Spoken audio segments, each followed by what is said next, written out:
Hello friends, welcome to easy notes for you online study channel. आप सबके अपने YouTube channel पे आप सभी का बहुत बहुत स्वागत है।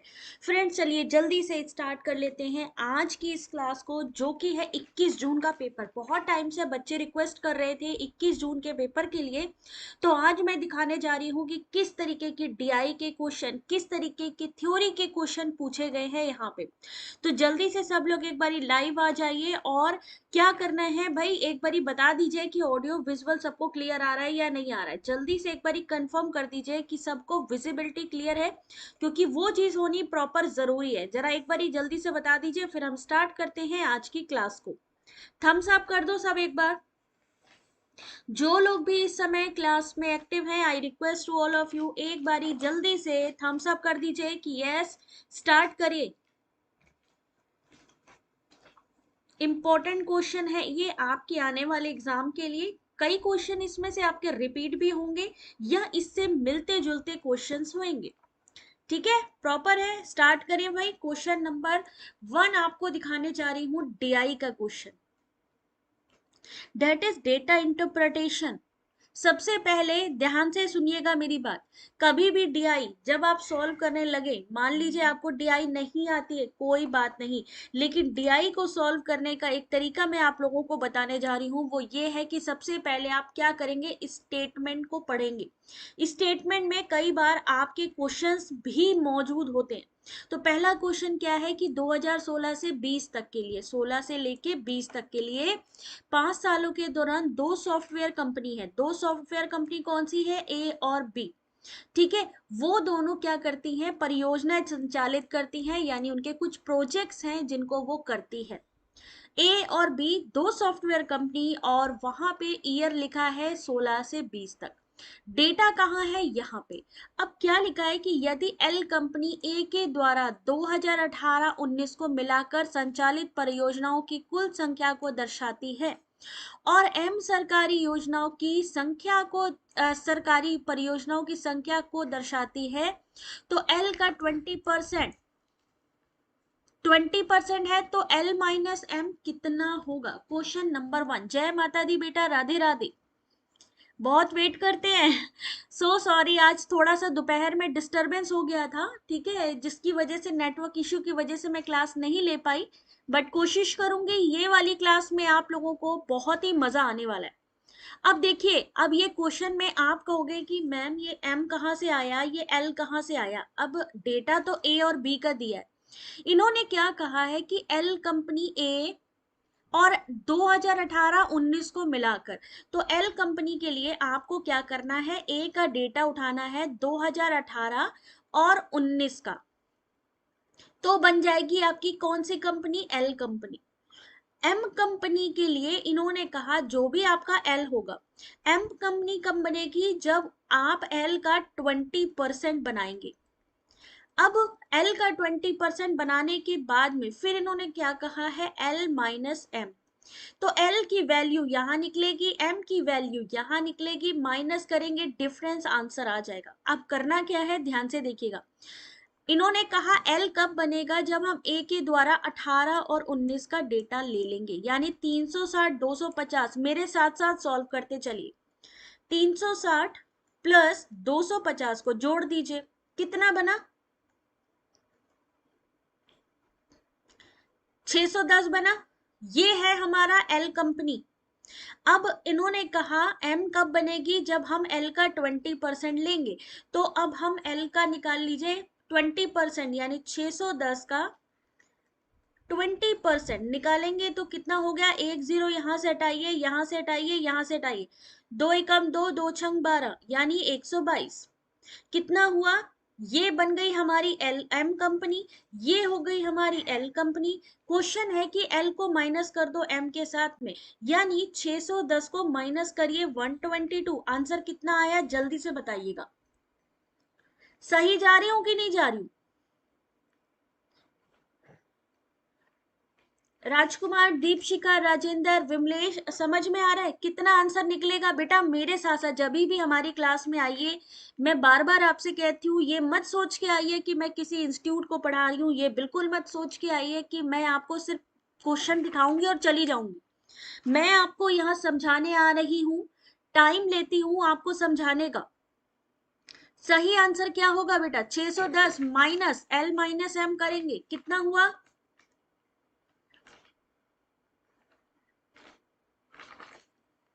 जल्दी बताइए कितना हुआ यहाँ पे?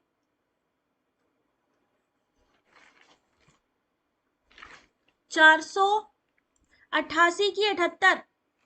88 गलत कर दिया मैंने फिर? अच्छा 11 था ना, ठीक है ठीक है। 488 बिल्कुल सही है पूजा।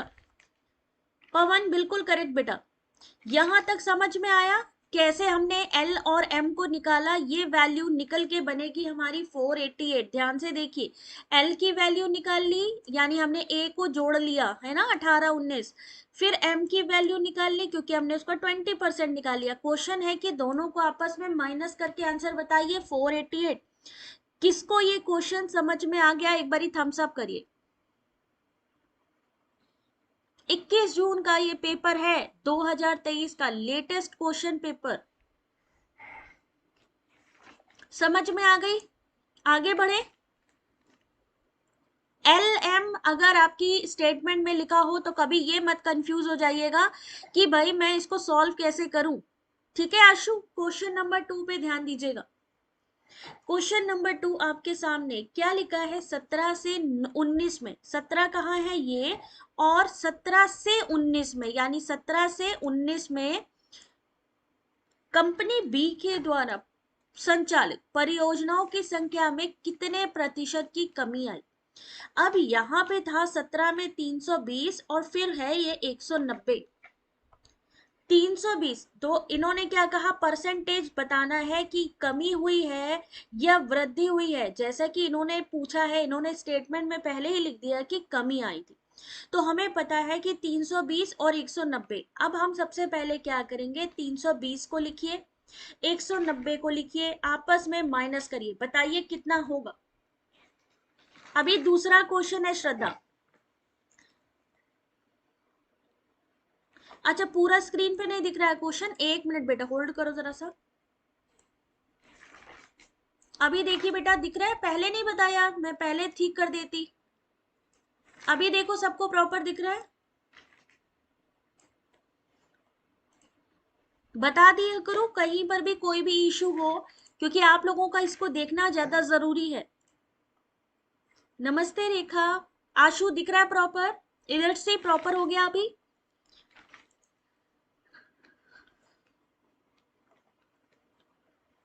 चलिए जल्दी से बताइए इनका। 130, 130 बताया है आपने, यानी हम क्या करेंगे अब? डी लिखेंगे, यानी ये जो क्या निकला हमारा? डिफरेंस निकला, दोनों के बीच का अंतर। किससे निकालेंगे? पूर्व वर्ष से। जैसे अभी हमने अनअकैडमी पर जो क्लास ली थी उसमें भी मैंने एक ऐसा क्वेश्चन सॉल्व करवाया था। परसेंटेज निकालने के लिए इंटू 100 कर दो, डिफरेंस इंटू परसेंटेज, नीचे किसको लिखेंगे? पुराने वर्ष को। 2017 में हमारा कितना था टोटल? 320। भाई वृद्धि हम किससे जानेंगे? अगर मान लीजिए हमको जानना है कि 2018 में मान लो कोई डेटा ना दिया गया हो और 2019 पे दिया हो, 2020 में दिया हो, तो हम क्या करेंगे? 2018 से डेटा नहीं दिया तो हम क्या करेंगे? 2019 की वृद्धि या कमी नहीं निकाल पाएंगे। अगर हमें 2019 की जो इंक्रीमेंट है या डिक्रीज हुआ है उसका पता लगाना है तो 2018 का डेटा होना चाहिए, क्योंकि पुराने से ही तो निकालेंगे। अब अगर हमें 2020 का पता करना है, अगर यहाँ पे मान लीजिए कोई संख्या दी है तो आराम से निकाल पाएंगे। तो अब जल्दी से निकाल दो भाई। क्या करेंगे? 130 यानी डिफरेंस को लिखेंगे ऊपर, नीचे लिखेंगे 320 इंटू करेंगे 100। 9 क्या आंसर आएगा? नीतू उषा आंसर करो बेटा। ताप्ती बेटा एक बारी वीडियो की क्वालिटी इनहेंस कर लीजिए।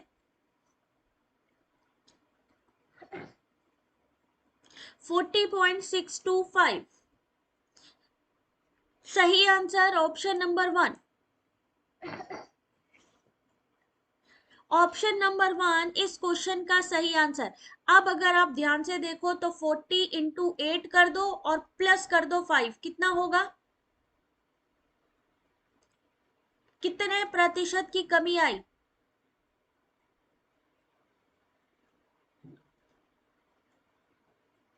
+5 कितना हुआ? 325।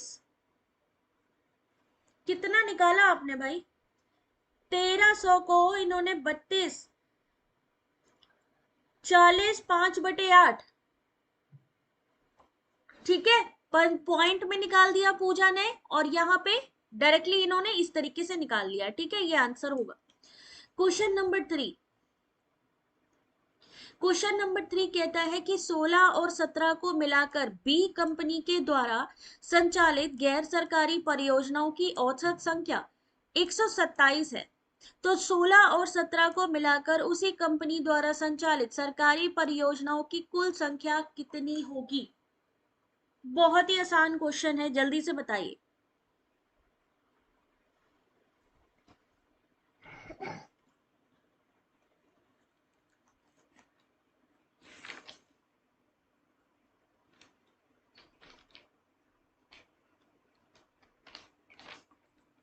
क्वेश्चन नंबर 3,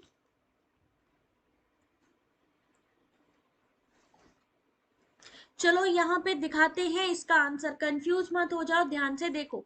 16 और 17 को मिलाकर कंपनी बी के द्वारा संचालित कुल परियोजनाओं की संख्या कितनी है? तो 16 17 में कहाँ है भाई? 16 ये रहा, 17 ये रहा, 130 और 320, तो कितना निकला? 450। इन्होंने कहा 16 और 17 को मिलाकर कंपनी बी के द्वारा संचालित गैर सरकारी परियोजनाओं की संख्या कितनी है? 127। कितने सालों की बात हुई है? 2 सालों की। कितना निकला? 254। 2 सालों की बात है ना। अब इन्होंने कहा 16 और 17 को मिलाकर कंपनी बी के द्वारा संचालित सरकारी परियोजनाओं की संख्या कितनी है? तो ये 450 में माइनस करेंगे 254, आंसर निकलेगा ऑप्शन नंबर डी 196। एक संख्या है ऑलरेडी यहाँ पे दी है, गैर सरकारी परियोजना, ठीक है, यहाँ पे डेटा दिया है, आपको उसी डेटा के अकॉर्डिंग ही निकालना है, ठीक है, यहां तक समझ में आया? क्वेश्चन नंबर 4, राधा जल्दी से आंसर करना है बेटा इस बार। क्वेश्चन है कि यदि कंपनी ए के द्वारा संचालित की जाने वाली परियोजनाओं की संख्या में 2020 से 21 में 20% की और 21 से 22 में 5% की वृद्धि होती है, तो 2022 में कंपनी ए के द्वारा संचालित की जाने वाली परियोजनाओं की संख्या क्या होगी? मान लीजिए एग्जामिनेशन हॉल में आप पहुंचे हैं और वहां पे अचानक से नया क्वेश्चन आपको देखने को मिल गया डीआई, तब क्या करेंगे?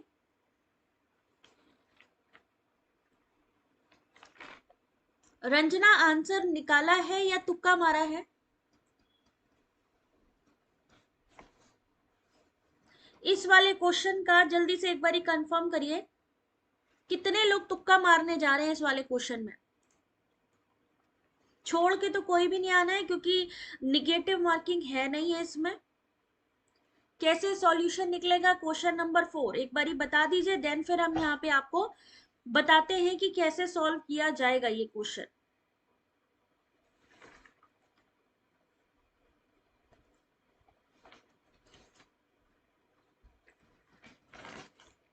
चलिए देखिए, परेशान ना होइए, क्वेश्चन नंबर 4 आंसर देखिए।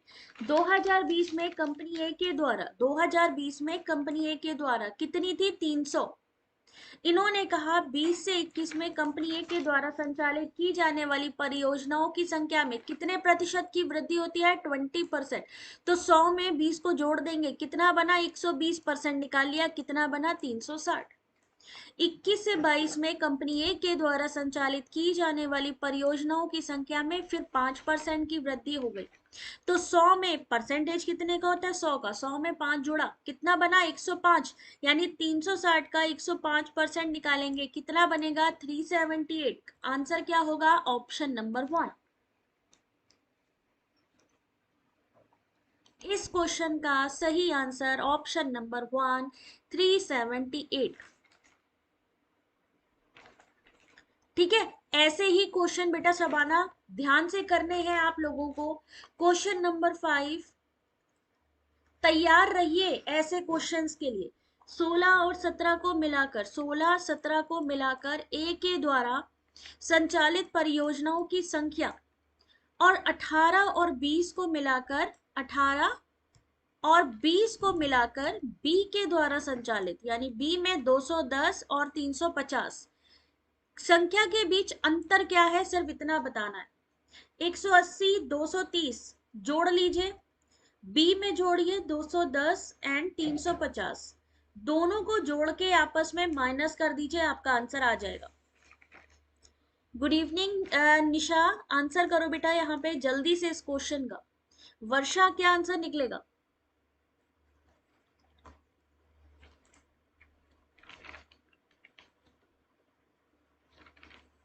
410 और यहां कितना निकलेगा? आपस में माइनस कर दीजिए तो कितना आंसर आएगा? 150। दिलीप 150। क्वेश्चन नंबर 5 सही answer D, sorry option number कितना है भैया? Option number B 150। 5 question DI के सॉल्व किए। मोहन, रंजना, समझ में आया? नीतू समझ में आया क्वेश्चन कैसे सॉल्व हुआ? सोनम समझ में आ रही है क्वेश्चन को सॉल्व कैसे किया गया डीआई के क्वेश्चन को? कोई डाउट? एक बार थम्स अप कर दो जिसको समझ में आ गई पांचों डीआई। 21 जून का लेटेस्ट क्वेश्चन पेपर है। राजकुमार समझ में आया बेटा कैसे सॉल्व हुआ ये पांचों डीआई के क्वेश्चन? श्रद्धा समझ में आया? ऐसे ही सॉल्व करने हैं। कर सकते हो कि नहीं कर सकते हो? हम लोग क्या करते हैं, अगर स्टार्टिंग में देखो, स्टार्टिंग में जिस तरीके का पैटर्न दिख रहा था, जिस तरीके के क्वेश्चन दिख रहे थे, नॉर्मली डर जाते हैं हम लोग कि नहीं यार ये अपने से नहीं होगा। ऐसे परसेंटेज देखते हैं तो नहीं होएगा हमसे। एलएम देखते हैं, अरे ये एलएम क्या निकलेगा बीच में, लेकिन हम लोग थोड़ा सा भी दिमाग लगाएं। हर एक चीज की ट्रिक होती है, अगर हमें वो ट्रिक पता चल जाए कि इस तरीके से सॉल्व करना है। सिर्फ ये 5 क्वेश्चन आपने सॉल्व किए नहीं कि आपके कितने नंबर पक्के हो जाएंगे? 10 नंबर पक्के हो जाएंगे। मैथ्स ऐसी चीज है, डीआई ऐसी चीज है कि अगर आपने सही किया तो पूरे पूरे नंबर आपको मिलने वाले हैं यहां से। तो इसीलिए मैं आपसे कहती हूँ बेटा, जितना हो सके प्रीवियस ईयर क्वेश्चन पेपर की बुक अवेलेबल टेलीग्राम पे, उसको सॉल्व करो। जितने ज्यादा डीआई के क्वेश्चन करोगे उतनी ज्यादा प्रैक्टिस होगी और उतनी ही स्पीड भी बढ़ेगी। ठीक है विमलेश, समझ में आया? मोहन, शबाना समझ में आया? आगे बढ़े थ्योरी में। ठीक है, क्वेश्चन नंबर 6। ये क्वेश्चन है मैथमेटिकल। स्वाति का वेतन अजय के वेतन से 30% ज्यादा है। स्वाति के वेतन से अजय का वेतन लगभग कितना प्रतिशत कम होगा?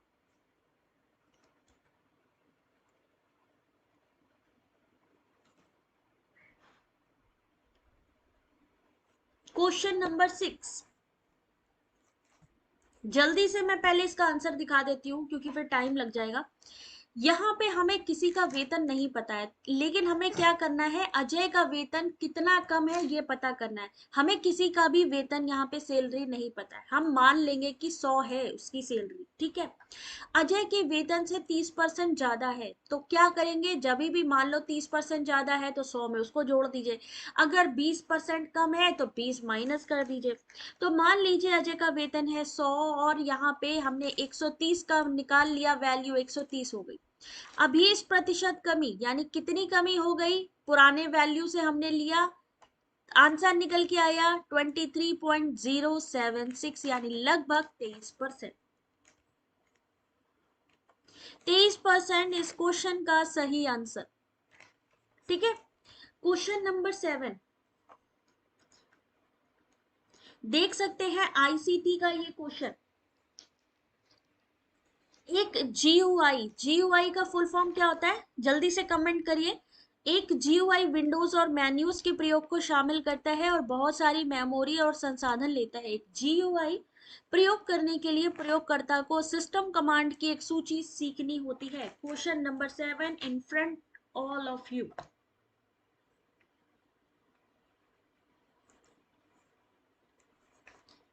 क्वेश्चन नंबर प्लीज सब लोग जरूर मेंशन करिए जिससे कि मुझे पता चले कि कौन से क्वेश्चन का आपने कौन सा आंसर किया है।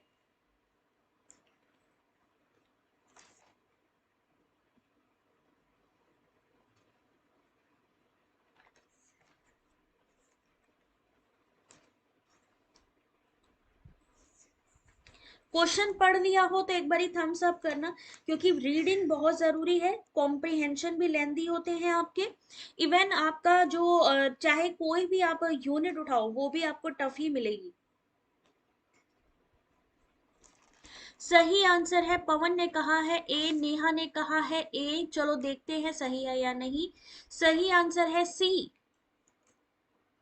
ए is true but R is false. GUI एक इंटरफेस है जो उपयोगकर्ता को मशीन के साथ बातचीत एक दृश्य या आइकॉन के रूप में दिखाता है। ये विंडोज मेन्यूज के प्रयोग के साथ बहुत सारी मेमोरी संसाधन लेता है और इसके प्रयोग के लिए सिस्टम कमांड की सूची की आवश्यकता नहीं होती है। ये जो विंडोज हम लोग इस्तेमाल करते हैं ये क्या होता है, ये जो विंडोज होती है ये क्या है, ग्राफिकल यूजर इंटरफेस ही तो है, जहां पर मेन्यूज है, जहां पे आप अपनी फाइल सेव कर सकते हो सारी चीजें। जीयूआई क्या चीज है, यही है। ठीक है, यहां पर सिस्टम कमांड की जरूरत नहीं होती है। क्वेश्चन नंबर 8,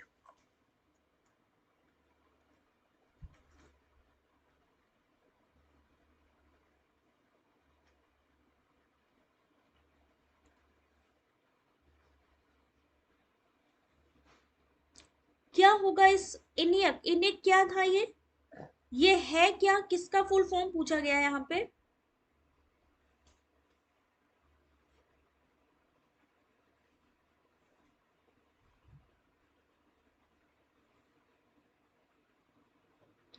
पहले कंप्यूटर का नाम क्या था।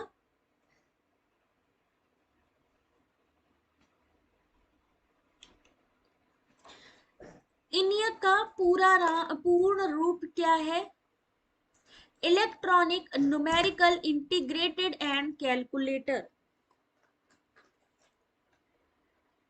इस क्वेश्चन का सही आंसर, ये सबसे पहले कंप्यूटर आया था इनियक, जिसका मतलब है electronic numerical integrator and calculator, first electronic computer. Very good Uma. ठीक है, अगला question, question number 9। Question number 9 communication का ये क्वेश्चन, आंसर करिए।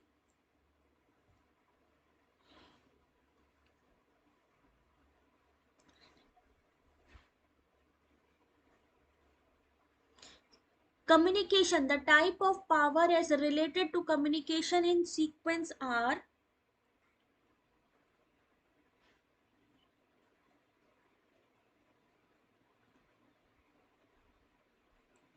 क्वेश्चन नंबर 9, कितने लोग ये क्वेश्चन पहले सॉल्व कर चुके हैं, किसी ने ये पेपर पहले सॉल्व किया है। जितने लोगों ने पहले सॉल्व किया है और कितने लोगों ने नहीं किया, एक बार प्लीज जरा कंफर्म कर दीजिए, फिर मैं उसी स्पीड से करवाऊं आप लोगों को।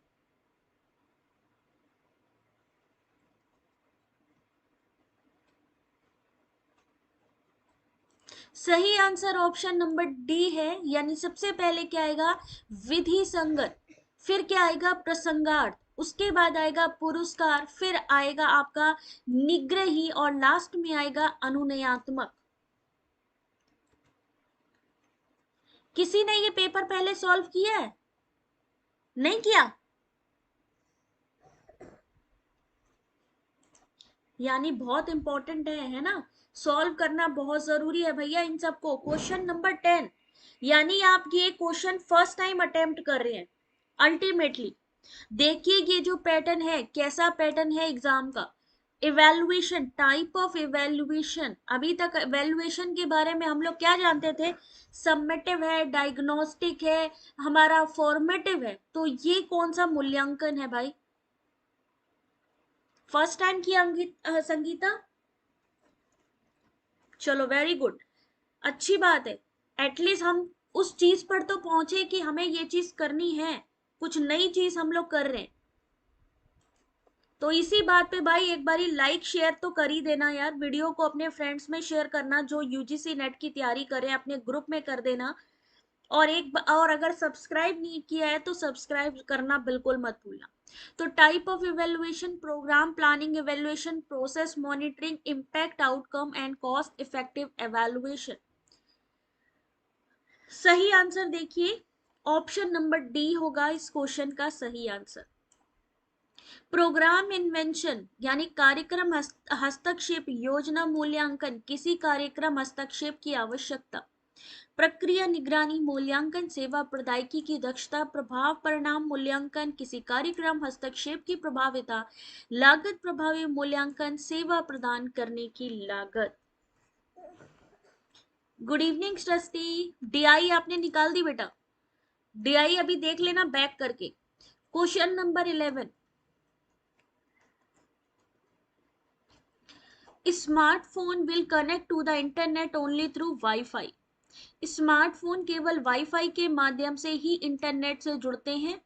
एक जीयूआई में WIMP यानी Windows icons, menus and pointers होते हैं।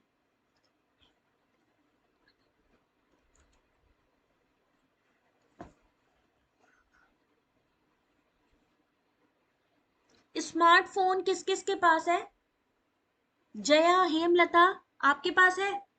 क्या क्या होता है संदीप?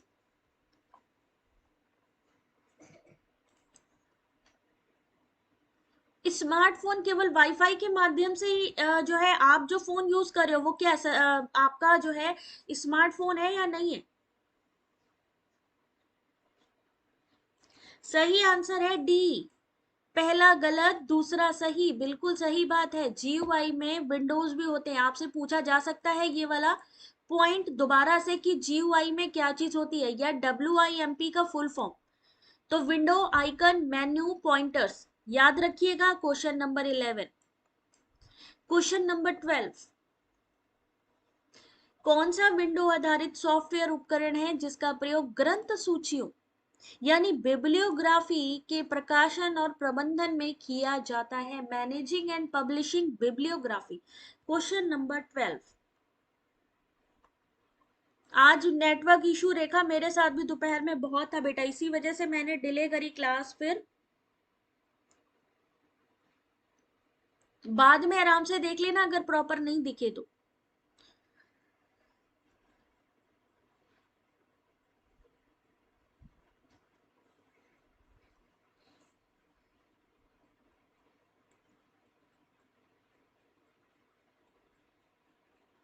चलिए देखते हैं यहाँ पे क्वेश्चन नंबर 12 बिल्कुल सही जा रही है। एंड नोट, एंड नोट किसके लिए यूज होता है? For bibliography, software tool use for publishing and managing bibliography. कैसा होता है? विंडो बेस होता है। क्वेश्चन नंबर 13, शिक्षा और प्रशिक्षण संगठनों के पास प्राथमिक उत्पाद के रूप में एक पाठ्यक्रम होता है। आजीवन अधिगम की अवधारणाएं ऐसी प्रावधानों का विस्तार कर सकती हैं, खासकर नई सूचना प्रौद्योगिकी के प्रयोग के माध्यम से। Question number 13।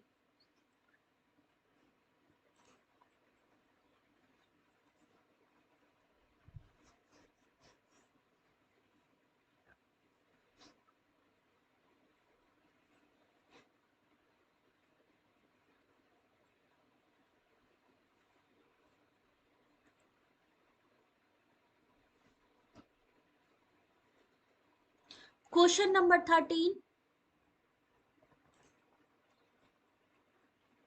सही आंसर देखिए ऑप्शन नंबर 1, दोनों ही सही है। यानी अगर हम यहाँ पर बात करें एजुकेशन और ट्रेनिंग की, तो उसका जो प्राइमरी प्रोडक्ट है वो है करिकुलम। और concept of life long learning can extend such provision particularly through the use of new information technology. यानी अगर हम चाहते हैं कि लाइफ टाइम हम कुछ ना कुछ नया सीखते रहें, उसके लिए हमें क्या यूज करना होगा? हमें नई नई टेक्नोलॉजी का यूज करना होगा। इसी से संबंधित ये question. Question number 14,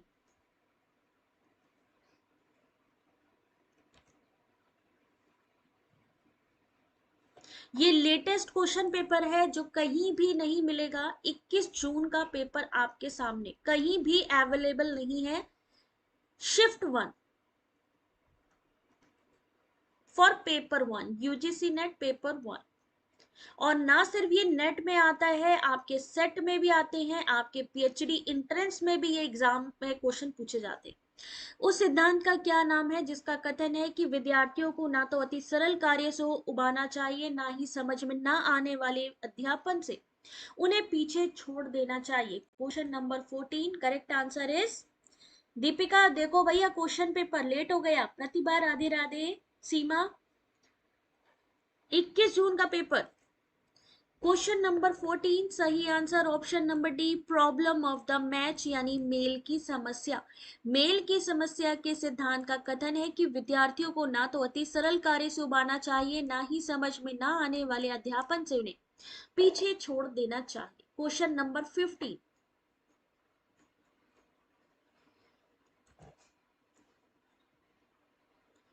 Bharti Vismaya, question number 15। Second shift का भी जल्दी करवाऊंगी दीपिका, अभी मैं इसको कंप्लीट करूंगी, कल कंप्लीट होगा ये, ठीक है। उसके बाद मैं सेकेंड शिफ्ट करवाऊंगी। मूक का पूर्ण रूप क्या है?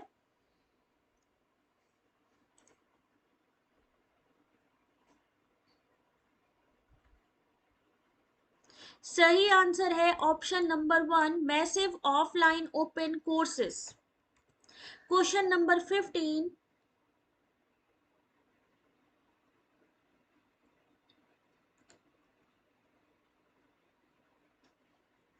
सही है ना? क्वेश्चन नंबर 15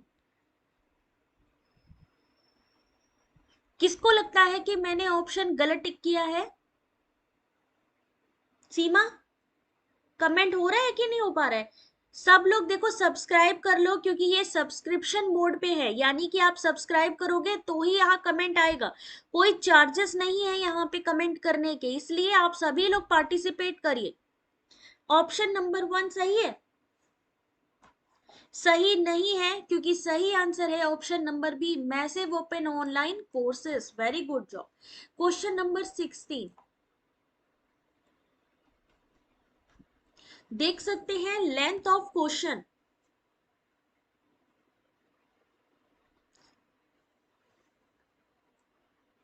बी सही है ना? Very good. कौन सा कथन सही है? अध्यापन यानी टीचिंग विद्यार्थियों के साथ भाव संप्रेषण संबंधों की प्रक्रिया है। संप्रेषण यानी कम्युनिकेशन और लर्निंग परस्पर निर्भर होते हैं।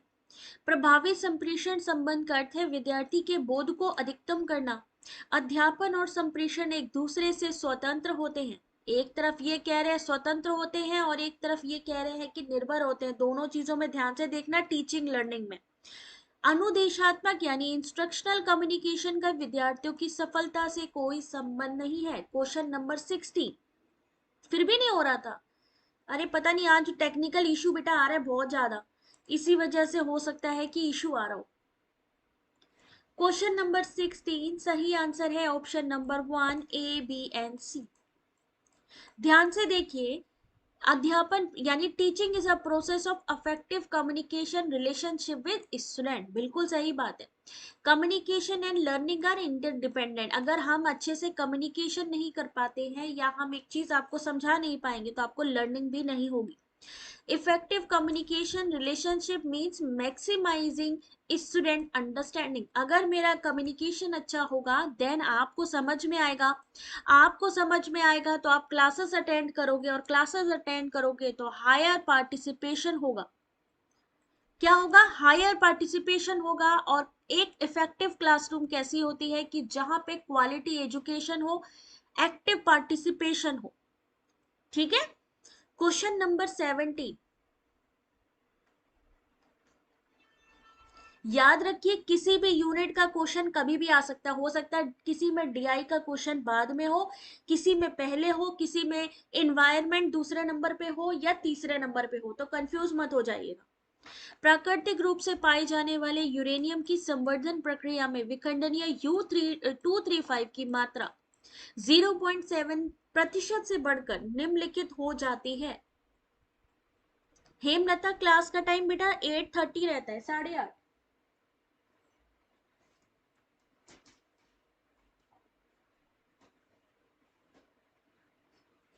कोई बात नहीं प्रतिभा, अभी भी टाइम है।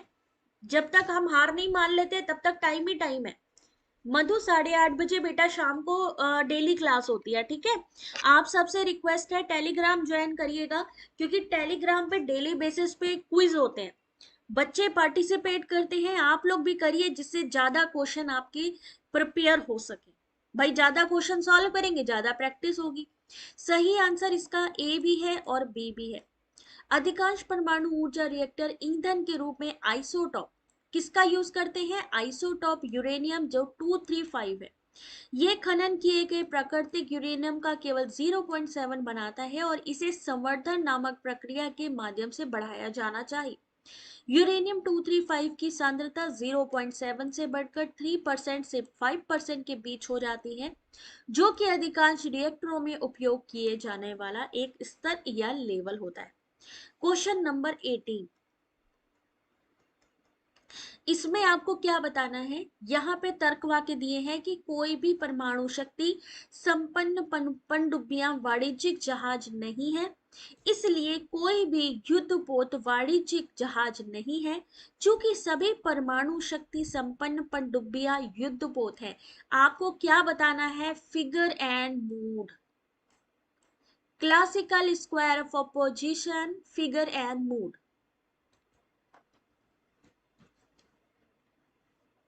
अभी मैं शेयर कर रही हूँ हेमलता, डोंट वरी।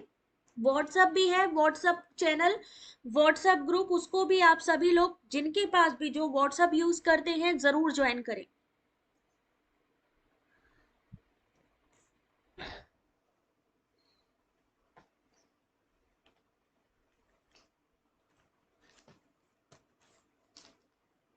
चलिए जल्दी से इस क्वेश्चन का आंसर करिए। मूड एंड फिगर, बहुत बार मैंने आप लोगों को बताया हुआ है मूड एंड फिगर।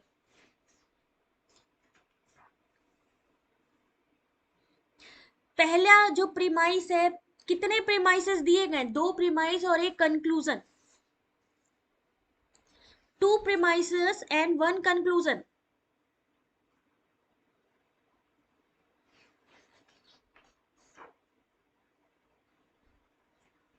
सब लोग टेलीग्राम ज्वाइन करिएगा, मैंने यहाँ पे जो है टेलीग्राम की लिंक दिया हुआ है।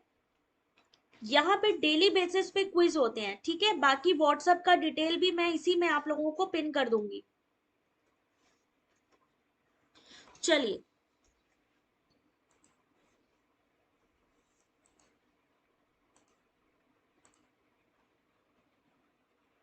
व्हाट्सएप पे ज्वाइन करने पे एरर हो जाता है? कौन से वाले पे? मैं एक मिनट, चैनल देखो 2 हैं, ग्रुप भी है चैनल भी है, उसका ध्यान रखना कि किस पे प्रॉब्लम आ रही है वो बताना, ठीक है।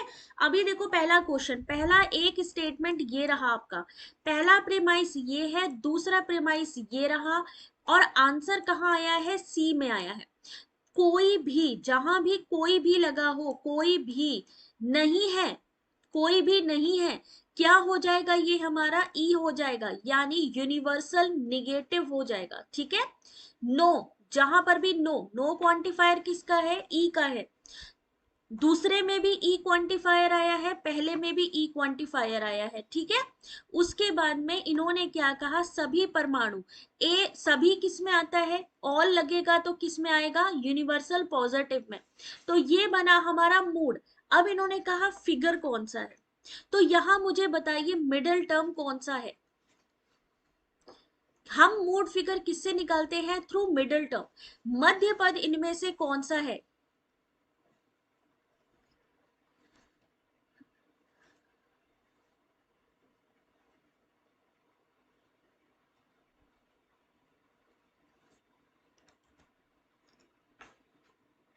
साबिया, ये आपका फर्स्ट शिफ्ट का पेपर है 21 जून का।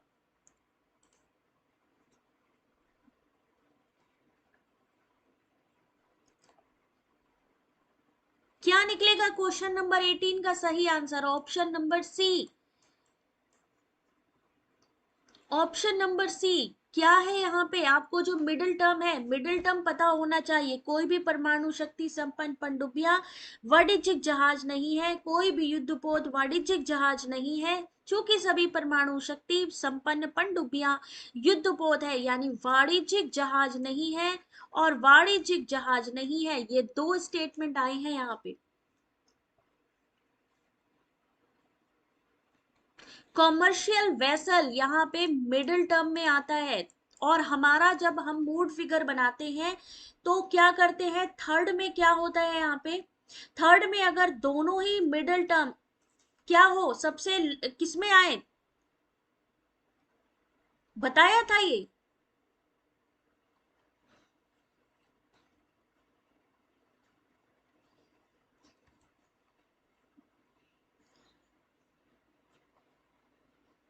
दीपिका कल मैंने फेलिसी की क्लास ली थी, ठीक है, उसको देखा था आपने? अभी और भी कराऊंगी, डोंट वरी, कल वाली क्लास भी एक बार देख लेना। सी आंसर होगा यहाँ पे।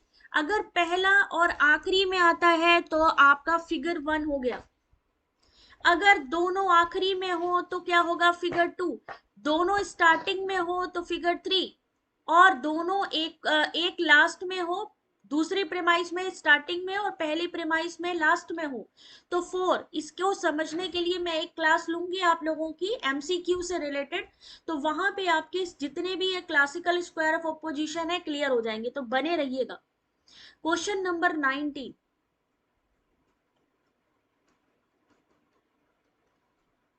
वहां पे मूड एंड फिगर अच्छे से करवा दूंगी। P1 P2 स्टार्टिंग में ही होना चाहिए, वेरी गुड पूजा।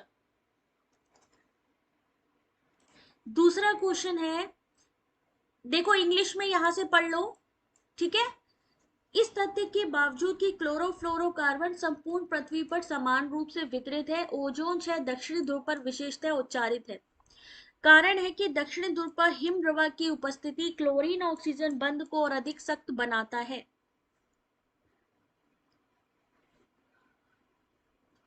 भारतीय क्वेश्चन नंबर 19,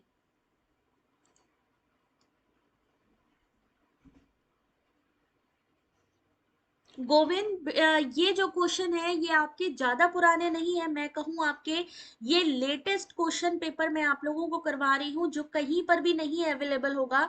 21 जून 2023 का फर्स्ट शिफ्ट का पेपर है आपके सामने, यानी रिसेंटली आपसे 4 महीने पहले का क्वेश्चन पेपर आप देख रहे हैं एग्जाम का। साइकोलॉजी का मैं कोशिश करती हूँ बेटा, ठीक है, मैं कोशिश करती हूँ। चलो क्वेश्चन नंबर 19 सही आंसर देखिए, ऑप्शन नंबर सी, ए सही है लेकिन आर सही नहीं है। क्लोरोफ्लोरोकार्बन संपूर्ण पृथ्वी पर समान रूप से वितरित है, बिल्कुल सही बात है। ओजोन शायद दक्षिण ध्रुव पर विशेषता उच्चारित है, ये भी सही बात है, लेकिन दक्षिणी ध्रुव पर हिमप्रवाह की उपस्थिति क्लोरीन ऑक्सीजन बंध को और अधिक सख्त नहीं बनाता है, तो ए सही और आर गलत। क्वेश्चन नंबर 20,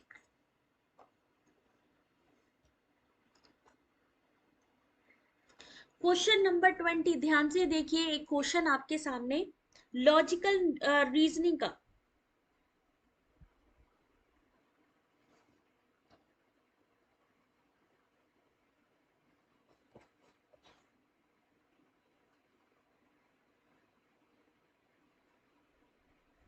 अभी तक क्या होता था, ऐसा क्वेश्चन नहीं आता था। जनरली क्या पूछा जाता था, या तो कैटेगोरिकल प्रपोजिशन क्या होती है वो बता दीजिए, कंपाउंड प्रपोजिशन क्या होती है वो बता दीजिए, लेकिन अब इन्होंने कहा है कि बताइए अपवादात्मक, निरुपाधिक, सामान्य प्रतिज्ञप्ति, संयुक्त प्रतिज्ञप्ति, इनकी मैचिंग बताइए क्या होगी। याद रखिए ये क्वेश्चन रिपीट हो सकते हैं क्योंकि अभी रिसेंटली जून के एग्जाम में आए हैं, इसलिए बहुत इंपॉर्टेंट है। हेमलता मेरी पूरी कोशिश रहेगी बेटा, मैं जल्दी से जल्दी करवाने की कोशिश करती हूँ पीवाईक्यू पेपर 2 के लिए भी। क्वेश्चन नंबर 20 ध्यान से देखिए, ऑप्शन नंबर सी होगा इस क्वेश्चन का सही आंसर। अपवादात्मक क्या होता है, केवल दुष्ट ही खुश है, the wicked alone are happy. निरुपाधिक यानी कैटेगोरिकल प्रपोजिशन कौन सी है कि 10 इज ग्रेटर देन 5, 10 5 से बड़ा है। जनरल प्रपोजिशन सभी गणितज्ञ कुशल तर्कशास्त्री हैं, यानी all mathematicians are skilled logician. और कंपाउंड प्रपोजिशन क्या कहती है, if the war is declared then petrol price will go up, यानी युद्ध की घोषणा होगी तो पेट्रोल की कीमत भी बढ़ जाएगी। ये क्वेश्चन कहीं पर भी आपको देखने को नहीं मिलेगा। देखिए एक चीज बता दें कि क्वेश्चन आपको अगर चाहिए कि भाई हम अच्छे मार्क्स लाएं, उसके लिए हमें क्या करना पड़ेगा, जितने हो सके PYQ 2020 के बाद के सारे सॉल्व करना शुरू कर दीजिए, क्योंकि 40 से 50% क्वेश्चन आपके PYQ से ही घुमा के रिपीट किए जाते। फॉर्मेट चेंज हो सकता है लेकिन यस क्वेश्चन रिपीट होते हैं। उसके अलावा न्यू क्वेश्चंस के लिए आप डेली बेसिस पे MCQ सॉल्व करिए अपने यूनिट वाइज, चाहे वो पेपर 1 हो चाहे वो पेपर 2 हो। नाउ क्वेश्चन नंबर 21, जितना रिवीजन उतना बेटर आपके लिए। यहां पे एक सीक्वेंस दिया गया है, what comes next in the following sequence, 20.25, 12.25, 6.25, 2.25, यानी डिग्रेड होता जा रहा है, स्मार्ट वर्किंग ही करनी पड़ेगी।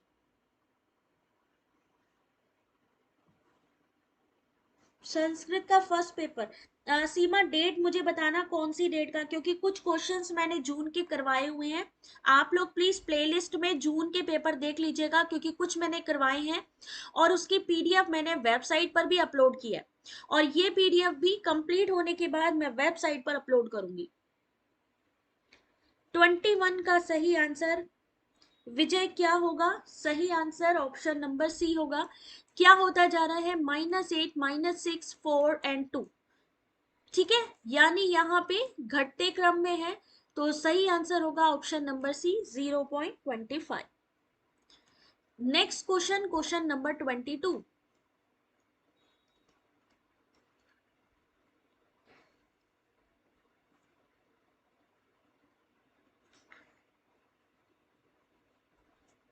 क्वेश्चन नंबर 22 आंसर करिए, क्या होगा इस क्वेश्चन का सही आंसर। स्टॉकहोम जून 1972 में मानव वातावरण पर आयोजित संयुक्त राष्ट्र सम्मेलन की भावना को भारत सरकार के द्वारा बनाए गए किसके द्वारा लागू किया गया।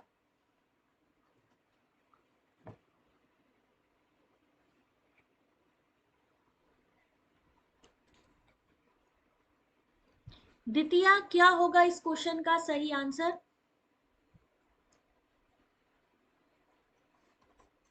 ऑप्शन नंबर वर्षा बिल्कुल ठीक बता रही है, पर्यावरण संरक्षण अधिनियम 1986। Question number 22 option number D, environment protection act 1986। 23 question number ICT का एक क्वेश्चन है, कंप्यूटर के फर्स्ट से फोर्थ जनरेशन के आधार पर, यानी पहले से चौथी जनरेशन के आधार पर कंप्यूटर के बड़े टेक्निकल परिवर्तनों को सही क्रम में पहचान कीजिए, यानी कौन से जनरेशन में क्या चीज यूज हुई थी, तो फर्स्ट से लेके फोर्थ जनरेशन तक की उन जो टेक्नोलॉजिकल चेंजेस है उनको आपको लगाना है। आंसर करना शुरू करिए क्वेश्चन नंबर 23। 14 जून का पेपर 1, आई थिंक 14 जून मैंने करा दिया है, दीप्ति एक बारी चेक करना प्लेलिस्ट पे।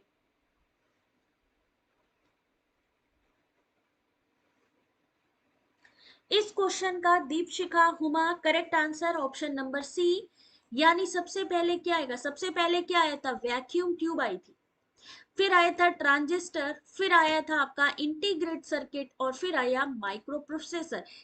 इस समय कौन सी जनरेशन चल रही है और यहां पर कौन सा टेक्निकल क्या चीज यूज की जा रही है।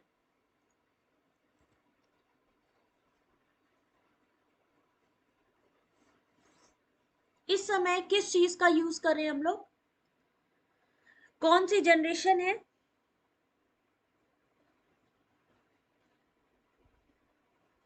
सुरेन एक बारी वीडियो की बेटा क्वालिटी इनहेंस कर लीजिए, सेटिंग पे जाके वीडियो क्वालिटी देखिए किस पे प्रॉपर आ रही है। सीमा मेल पे कर देना, मेल मेंशन है ऑलरेडी, अबाउट सेक्शन पे देखना। इस समय फिफ्थ जनरेशन ही चल रही है और किस चीज का ज्यादा यूज हो रहा है, आर्टिफिशियल इंटेलिजेंस का, AI का इस्तेमाल सबसे ज्यादा किया जा रहा है, किसका, AI, आर्टिफिशियल इंटेलिजेंस। ओके, चलिए नेक्स्ट क्वेश्चन, क्वेश्चन नंबर 24, जितने भी नए सोशल मीडिया प्लेटफॉर्म्स हैं सोशल मीडिया से रिलेटेड, इंटरनेट से रिलेटेड जो भी नई चीजें हैं, जो भी लर्निंग यानी एलएमएस से संबंधित सॉफ्टवेयर हैं, उन सबको बहुत ध्यान से आप लोग देखिएगा, क्योंकि वहां से क्वेश्चन रिपीट होते हैं। हो सकता है अभी गूगल क्लासरूम के बारे में ऐसे पूछा है, हो सकता है स्टेटमेंट में अगली बार पूछ लिया जाए कि व्हाट इज गूगल क्लासरूम, या किसके द्वारा बनाया गया गूगल क्लासरूम। ठीक है। Which among the following are used as a learning management system, question number 24।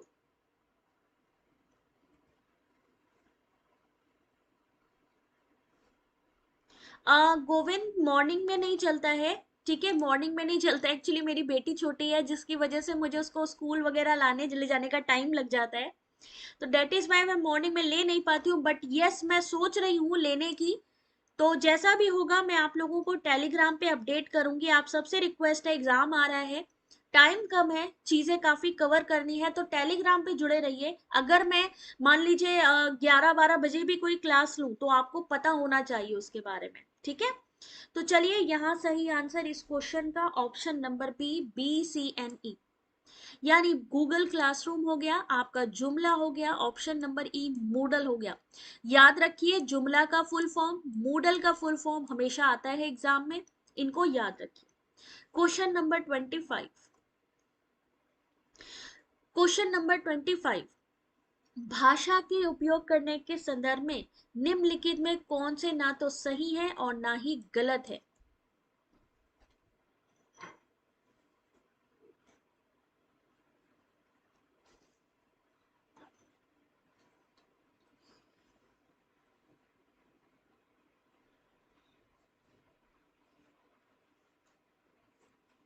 Question number 25 बता सकते हैं कौन सी यूनिट का क्वेश्चन है ये?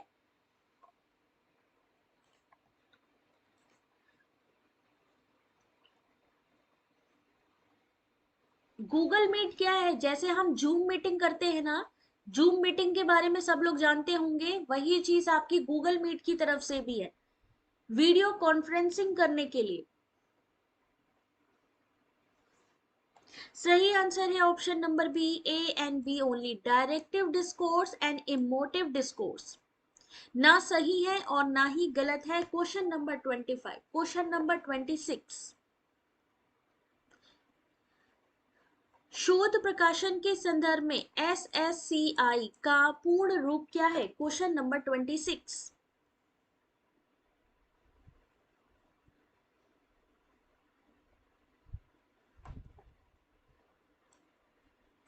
11-12। ओके मैं, ओके ओके गोविंद जी, मैं कोशिश करती हूँ, ठीक है, जैसा भी होगा अपडेट करूंगी। Question number 26,